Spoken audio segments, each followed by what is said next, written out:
اللهم صل على سيدنا ومولانا محمد وعلى آله وصحبه وبارك وسلم۔ بعض لوگ یہ خیال کرتے ہیں کہ میلاد النبی صلی اللہ علیہ وآلہ وسلم کا دن اسے عید کہنا یا عید سمجھنا اس لیے درست نہیں کہ اسلام میں عیدیں صرف دو ہیں، اور وہ ہیں عید الفطر اور عید الاضحیٰ۔ ان دو عیدوں کے ہوتے ہوئے بعض احباب کسی تیسری عید کو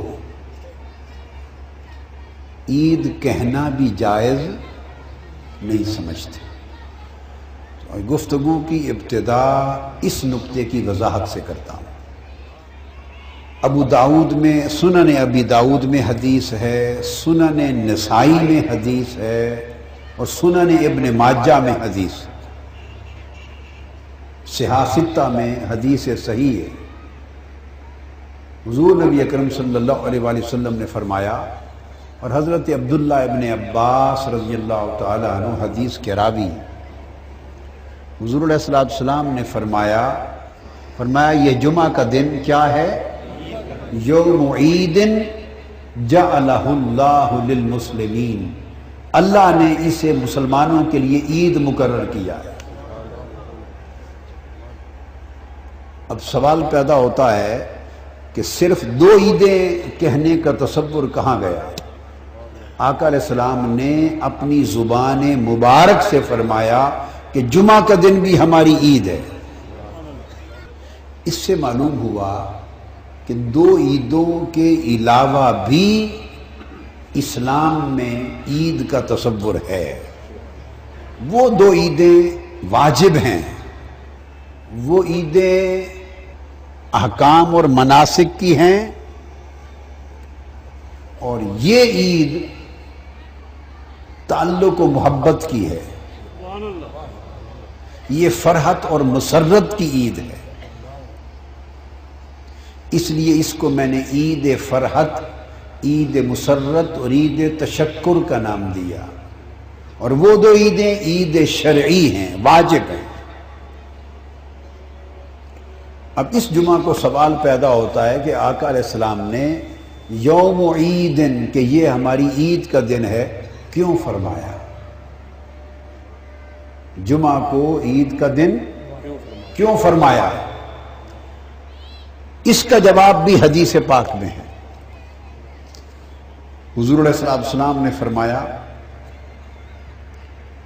یہ بھی ابو داؤد شریف میں اور صحاح ستہ میں حدیث ہے۔ آقا علیہ السلام نے فرمایا، ان یوم الجمعۃ من افضل ایامکم۔ اب جواب دیا جا رہا ہے کہ یہ جمعہ عید کا دن کیوں ہے؟ فرمایا اس لیے کہ جمعہ تمہارے دنوں میں سب سے افضل دن ہے۔ عرض کیا یا رسول اللہ صلی اللہ علیہ وسلم، یہ سب دنوں سے افضل کیسے ہو گیا؟ آپ نے فرمایا فیہ خلق آدم، اس لیے کہ اس دن آدم کی ولادت ہوئی تھی۔ آپ کے ماں باپ تو نہیں تھے، آپ کی تو پہلی تخلیق عمل میں آئی نا، تو میں ولادت بمعنی پیدائش لے رہا ہوں۔ تو فرمایا جمعہ سب دنوں سے افضل اس لیے ہے کہ یہ حضرت آدم کی پیدائش کا دن ہے۔ یہ بات حدیث پاک سے طے ہے۔ تو دوستو، جو دن سیدنا آدم علیہ السلام کی پیدائش کا ہو وہ ہو جائے یوم عید اور افضل الایام، اور جو دن ولادت مصطفیٰ کا ہو اس پر کتنے جمعے قربان ہو جائیں۔ آدم علیہ السلام کی پیدائش جمعہ کو عید بنا دے، حضور علیہ السلام کی اور آدم علیہ السلام کی بھی ایک نسبت اور تعلق ہے۔ نسبت اور تعلق یہ ہے سیدنا فاروق اعظم رضی اللہ تعالیٰ عنہ نے اور سیدنا عبداللہ ابن عباس نے روایت کیا ہے. وہ نسبت اور تعلق یہ ہے کہ آدم علیہ السلام جب جنت سے زمین پر اتار دیے گئے تو طویل مدت آپ گریہ و بکا میں رہے، رونے میں رہے، اور پھر آپ نے ایک روز اللہ کے حضور دعا کی، توبہ کی، اور جب توبہ کے لیے ہاتھ اٹھائے تو عرض کیا اللہم اغفر لی وتقبل توبتی بحق محمد نبی آخر الزمان. اے اللہ مجھے معاف کر دے اور میری توبہ قبول کر دے محمد مصطفیٰ جو سب سے آخری نبی تشریف لانے والے ہیں، ان کے صدقے اور وسیلے سے معاف کر دے. جب یہ دعا کی، یہ حدیث بیہقی میں، طبرانی میں یہ حدیث آئی ہے، جب آپ نے دعا کی تو اللہ رب العزت نے فرمایا آدم توبہ تو قبول کر لوں گا، معاف بھی کر دوں گا، مگر یہ بتا کہ تمہیں میرے اس محمد کی خبر کیسے ہوئی صلی اللہ علیہ وسلم، تمہیں میرے محبوب کی خبر کیسے ہوئی؟ تو آدم علیہ السلام نے عرض کیا باری تعالی جب تو نے مجھے پیدا کیا اور جنت میں رکھا اور میں نے اپنا سر اٹھا کر جنت کو دیکھا تو میں نے عرش کے ہر پائے پر اور جنت کے درخت کے ہر پتے پر اور محلات جنت کے ہر دروازے پر یہ لکھا دیکھا تھا لا الہ الا اللہ محمد الرسول اللہ. میں اس دن سمجھ گیا تھا کہ یہ کوئی خدا کا بڑا ہی محبوب ہے کہ جنت کے ایک ایک پتے پر جس کا نام اس نے اپنے نام کے ساتھ جوڑ کر لکھ رکھا ہے. سو میں نے اس دن جان لیا تھا اور آج وہ جاننا میرے کام آ گیا. تو میں نے حضور کا واسطہ دے کر تجھ سے معافی مانگی.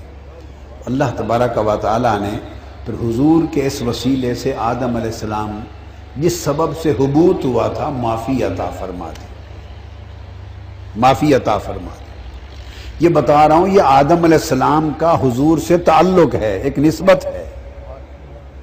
اور پھر جب حضرت حوا بھی پیدا ہوئی اور اللہ رب العزت نے چاہا کہ آدم اور حوا کے درمیان نسبت زوجیت قائم کر دی جائے، حضرت حوا کو حضرت آدم کی زوجہ بیوی بنا دیا جائے، تو فرمایا کہ تمہارا آپس میں نکاح کرتے ہیں. نکاح ہوا تو آدم علیہ السلام نے عرض کیا باری تعالیٰ نکاح تو حوا سے میرا ہو جائے گا، میں مہر کیا ادا کروں، مہر کیا ادا کروں؟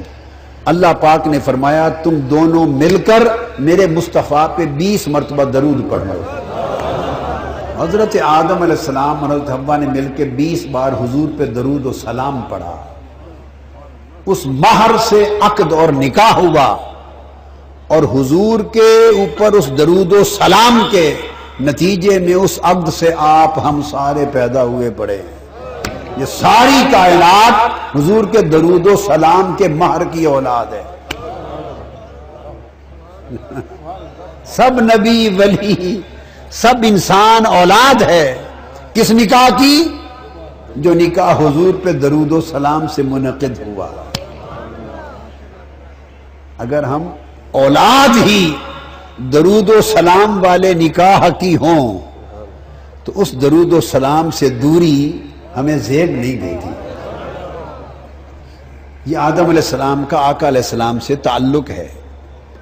تو سمجھانا مقصود یہ ہے کہ جن کے توسل سے آدم علیہ السلام کی توبہ قبول ہو ان کی پیدائش کا دن افضل الایام اور یوم العید ہو جائے، اور جس دن آقا علیہ السلام کی اپنی ولادت ہو اس دن کی عظمت و افضلیت کا عالم کیا ہوگا.